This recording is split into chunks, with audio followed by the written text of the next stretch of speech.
Hello everybody, Pixel Rain here. I know it has been a long time since I've done any updates on the Stardew video. That's because life has been busy, as you can probably guess. Today I have some updates to mapping and how I think I'm going to do that. And I'm just going to show you kind of what it looks like in Unity real quick, and then I'll show you what it actually works out to. Ideally this would be done in a tile editor like Tiled, but I can't quite figure out how to do it. So essentially I'm creating custom objects on the tiles that are imported via, what is it, Super Tiled, I believe is the, or Super Tile, Super Map, Super Tile, Super Tile, whatever. Anyway, yeah, so I'm importing the tile sets, I'm importing them as individual objects, and then I'm applying a STM tile object, which is a custom class I made to define the position, height, and all of the side sprites for like the cliff, for instance, here.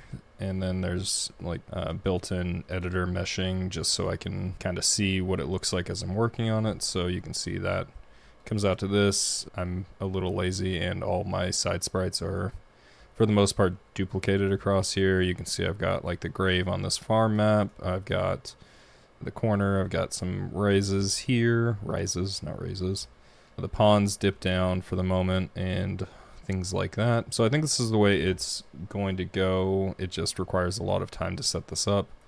The file output is like this. It generates a JSON file with all the tiles, the layer they belong to, the sprite sheet, the positions, all of that good stuff. Ideally, you'd be able to just, I can't figure out how to use tiled very well, but ideally you'd just be able to select a tile and add a custom property to it, and you could define each one of these, for instance, as this would be height 1 with its base position, this would be height 2 with the Z position pushed 1 down, so you can kind of get rid of the skewing here, and so on and so forth. That would be my goal. If anyone has any ideas on how to do that, definitely drop a comment on that, because I'm just not having anywhere near a good time in here. But to the part you probably are waiting for, and I know it's not a huge update considering how long it's been, but you can see we have actual walls in the house now. Then if we go outside, it does say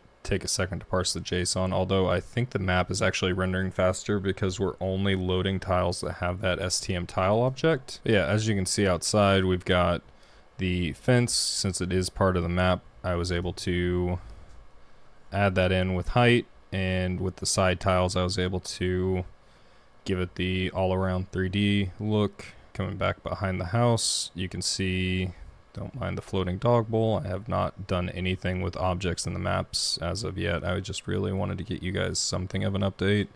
You can see like the statue that's hidden behind a tree in the actual world back there is now represented as a full 3D object and all that good stuff. So I definitely intend to work on fixing this map up a little bit, specifically in regards to the tiles around the water. There's a mailbox there, I'm almost certain of it, because as you probably saw in Unity, the tiles around the water are a little rough, and it looks like right now I'm drawing over them anyway as one of the layer passes, but that'll be something we can get fixed. Again, yeah, if anyone knows how to add custom properties to a single tile and not like to the tile set, maybe by doing like these tile data objects, even though that would be extremely tedious. That way I can just load it straight through the game via the contents, and we don't have to worry about JSON exports and all that stuff.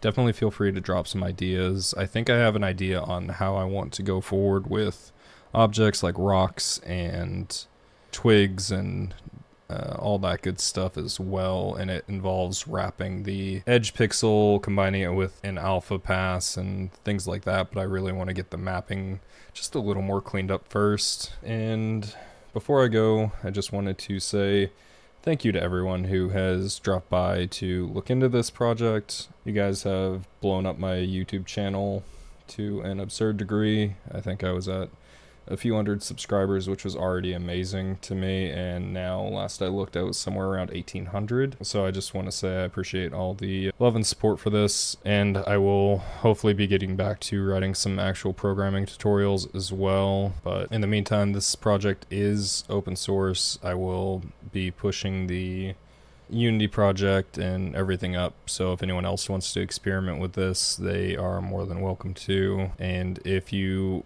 like the things I'm working on, you like my tutorials, you like the Stardew project, whatever, feel free to head over to Patreon and drop a donation. You don't have to by any means, it would just be nice, I guess. And if you have any other questions or comments, or you want to try this out and you need some help getting it running, feel free to drop by my Discord. I'm not on there constantly, but I do try to respond to all the messages I get. Anyway, that's enough rambling. Hopefully the map progress is enough to sate you a little bit, and I will hopefully be back soon with a new update.